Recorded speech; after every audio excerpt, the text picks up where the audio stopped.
जिनके दामन खुद ही दागदार हैं, उनको सावन के अंधा को हरा ही हरा दिखता। छात्रों की भावना और लोकतंत्र की खूबसूरती दोनों को माननीय उच्च न्यायालय को समझना पड़ेगा। दिल्ली की एक सरकार है जो आधे लोग उसके जेल पे, आधे लोग बेल पे हैं, और लगातार आम आदमी पार्टी के एक्टिविस्टों के द्वारा हर व्यक्ति, चाहे वो स्पोर्ट्समैन हो चाहे स्टूडेंट हो, एग्ज़ाम के बाद परिणाम चाहता है। जब ये मालूम हो जाए कि परिणाम आएगा ही नहीं तो शायद कोई एग्ज़ाम में बैठे ही ना। दिल्ली विश्वविद्यालय का जो है चुनाव प्रक्रिया, आपको बता दें मतगणना पूरी हो गई है, लेकिन अभी तक जो रिजल्ट आज आना था वो नहीं आ सका है। दरअसल दिल्ली हाई कोर्ट ने इस पर रोक लगा दी है। इसी पर हमारे साथ बातचीत करने के लिए एबीवीपी के राष्ट्रीय महामंत्री याज्ञवल्क्य शुक्ल जी हैं।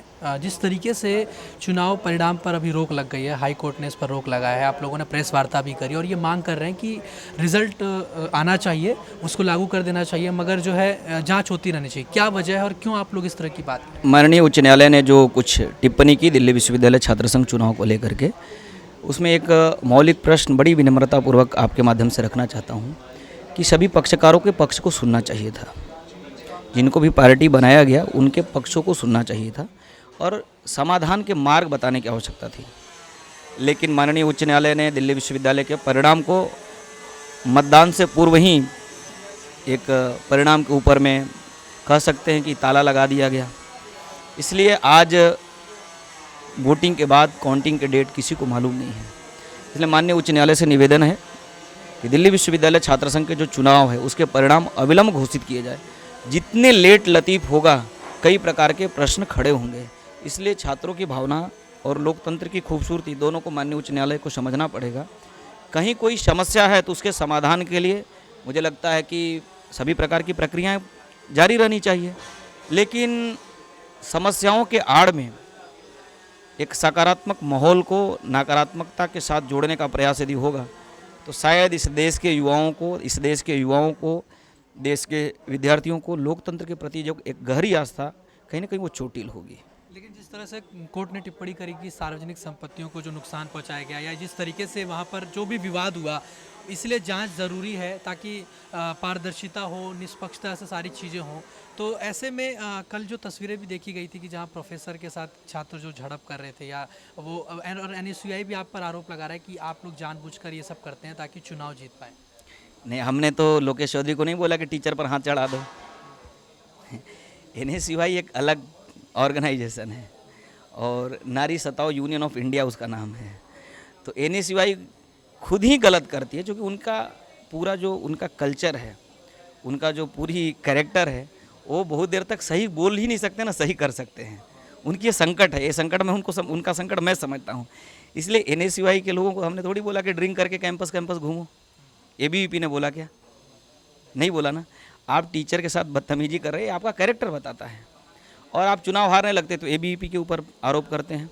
रही बात आपके सवाल, दिल्ली विश्वविद्यालय में छात्र संघ चुनाव के माध्यम से नुकसान हुए, कौन सी कमेटी ने इस प्रकार का रिकमेंडेशन दिया? नुकसान हुए होंगे, कहीं ईंट पत्थर टूटे होंगे, कैंपस के फर्नीचर टूटे होंगे, लेबोरेटरी में किसी प्रकार के चुनाव के कारण से कोई उपद्रव मचा होगा। आपको जानकारी में है क्या? मेरे पास तो कोई जानकारी नहीं है। इसलिए छात्र संघ चुनाव से नुकसान हुआ, ये तो ऑडिट का विषय है। एक यूनिवर्सिटी ऑडिट हो जाए कि चुनाव के कारण से क्या क्या नुकसान हुए। कुछ चीज़ों में सुधार की आवश्यकता है। मैं एकदम विनम्रता के साथ सहमत हूँ माननीय उच्च न्यायालय के प्रति कि यदि चुनाव की प्रक्रिया में कुछ चीज़ें ऐसी हैं जो स्वच्छता को लेकर के सवाल खड़े हो रहे हैं तो उसका समाधान होना चाहिए। मैं भी उसका पक्षधर नहीं हूँ। एबीवीपी के कार्यकर्ता भी पूरे कैंपस में स्वच्छता अभियान चला करके हम पोस्टर हटा रहे हैं, स्टिकर हटा रहे हैं, हम झाड़ू लगा रहे हैं कैंपस के अंदर में। हम स्वच्छता के हम भी पक्षधर हैं। इस बात को कहीं कोई स्थान नहीं दे सकता है कि कैंपस में स्वच्छता या स्वच्छता को चाहने वाले छात्र लोग नहीं हैं। कुछ चीज़ें हैं जो बिल्कुल नहीं होनी चाहिए। दिल्ली विश्वविद्यालय एडमिनिस्ट्रेशन को उस पर कड़ी कदम उठाने की आवश्यकता है। कदम उठाया जाए। अब कदम न उठाए जाने के आड़ में मुझे लगता है कि चुनाव के परिणाम लटकाए जाना, माननीय उच्च न्यायालय को इस पर अविलंब रिव्यू करना चाहिए, पुनर्विचार करना चाहिए। छात्रों की भावना, छात्रों की जिस प्रकार से एक लोकतंत्र के प्रति आस्था है, उसका सम्मान होना चाहिए। लेकिन आपने अभी जिस तरह से प्रेस कॉन्फ्रेंस करके बोला कि इसमें गहरी साजिश हो सकती है, जो लोग नहीं चाहते हैं छात्र का भला हो और चुनाव प्रक्रिया जल्द से जल्द पूरी हो, रिजल्ट आज आना था लेकिन नहीं आ पाया है, तो ऐसे कौन ताकत आपको दिखाई देती है इसके पीछे की साजिश क्या? दिल्ली की एक सरकार है जो आधे लोग उसके जेल पे, आधे लोग बेल पे हैं, और लगातार आम आदमी पार्टी के एक्टिविस्टों के द्वारा दिल्ली विश्वविद्यालय छात्र संघ चुनाव से देश के छात्र संघ को प्रभावित करने का प्रयास होता है। यानी स्टूडेंट एक्टिविज्म की जो गला है उसको दबाने का, गला घोटने का प्रयास आम आदमी पार्टी के कार्यकर्ताओं के द्वारा लगातार हो रहे हैं दिल्ली के अंदर में। इसलिए आज एबीवीपी ने एक आरोप के साथ, तथ्य के साथ आरोप प्रस्तुत किया है कि जो लोग डायरेक्टली चुनाव नहीं जीत सकते हैं, जो छात्र संघ चुनाव में छात्रों के द्वारा नकारे जा चुके हैं, वो लोग अब चुनाव और चुनाव की जो अब तक एक स्वरूप बने थे उसको धूमिल करने का प्रयास करें। उसी दिशा में एक पीआईएल के माध्यम से दिल्ली के आम आदमी पार्टी के कार्यकर्ताओं के द्वारा इस चुनाव के प्रति एक नकारात्मक तस्वीर प्रस्तुत करने का प्रयास हुआ है। जिस प्रकार का तस्वीर दिखाने का प्रयास हो रहा है, मुझे लगता है कि जब भी चुनाव हुए हैं कोई ऐसा नहीं था कि 2024 में कुछ आसमान फट गया, कुछ चीज़ें गलत है तो उसको ठीक किया जाए, लेकिन 24 में ही आसमान फटा, शायद ये भी उचित नहीं है और चुनाव के परिणाम रोक दिए गए। देश के अन्य हिस्सों में नक्सली घटना में, असेंबली इलेक्शन में, पार्लियामेंट्री इलेक्शन के अंदर में कई अप्रिय घटनाएं होती है। आतंकी घटना से लेकर नक्सलियों की घटना होती है, वामपंथी नक्सलियों की घटना होती है। क्या किसी राज्य के चुनाव के परिणाम रोके गए?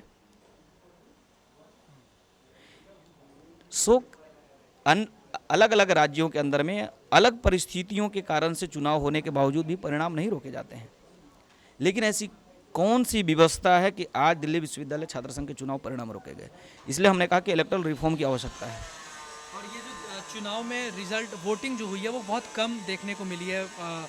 1.5 लाख छात्र हैं मगर 51,000 से ज़्यादा ही कुछ छात्रों ने वोटिंग करी। इसके पीछे क्या वजह लगती है? एक तो वजह सबसे बड़ा है कि स्टूडेंट के बीच में एक बहुत सकारात्मक संदेश नहीं गया, एक बहुत बड़ी नकारात्मक संदेश सबके बीच में गया कि चुनाव के परिणाम अनिश्चितकालीन हो गए।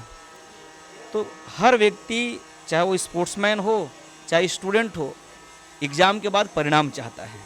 जब ये मालूम हो जाए कि परिणाम आएगा ही नहीं तो शायद कोई एग्ज़ाम में बैठे ही ना। इसलिए एक हादसा है, मैं मानता हूँ कि एक ऐसे समय में हादसा हुआ जिसके कारण से भी चुनाव के वोटिंग प्रभावित हुए। साथ ही साथ कई ऐसे कैंपस है जिसमें स्टूडेंट को और उनके उत्साह को बढ़ाने की आवश्यकता थी, वो प्रयास कम हो पाया, जिसके कारण से जितनी वोटिंग होनी चाहिए नहीं हो पाई। लेकिन ठीक ठाक वोटिंग मैं मानता हूँ कि जो लोग वोट करने के लिए आए उनके प्रति आभार, जिन लोगों ने लोकतंत्र के प्रति आस्था व्यक्त किया है उनका सम्मान होना चाहिए और परिणाम सार्वजनिक होना चाहिए। बाकी अगले आने वाले इलेक्शन में कैसे वोटिंग परसेंटेज बढ़ाया जाए उसके लिए अटेंडेंस देने की आवश्यकता है, उसके लिए अलग प्रकार के कैंपस में एक्टिविटीज चलाने की आवश्यकता है। इसलिए स्टूडेंट को प्रमोट करने की आवश्यकता है और दिल्ली विश्वविद्यालय के अंदर में एक बेहतर वातावरण है छात्र संगठनों का, जिस प्रकार से लगातार एबीवीपी का काम है, तो निश्चित तौर पर आने वाले समय में वोटिंग परसेंटेज बढ़ेंगे। लेकिन चुनाव के बीच में इस प्रकार की जो एक विमर्श, नकारात्मक विमर्श प्रस्तुत करने का प्रयास हो रहा है, ये प्रयास थोड़ा लोकतंत्र के लिए और खास करके युवाओं के बीच में एक अच्छा संदेश देने वाला नहीं है। आखिरी सवाल है, जिस तरह से कांग्रेस एनएसयूआई ने आरोप लगाया कि आप लोग प्रोफेसर की मदद से वोटों को प्रभावित करना चाहते हैं और आरोप बहुत सारे आप पे लगाए गए कि आप लोग जानबूझ के चुनाव को सही ढंग से नहीं करा रहे हैं, विवाद कर रहे हैं, कई आरोप लगा रहे हैं कि आप लोग चुनाव जीतने के लिए ये सब करते हैं।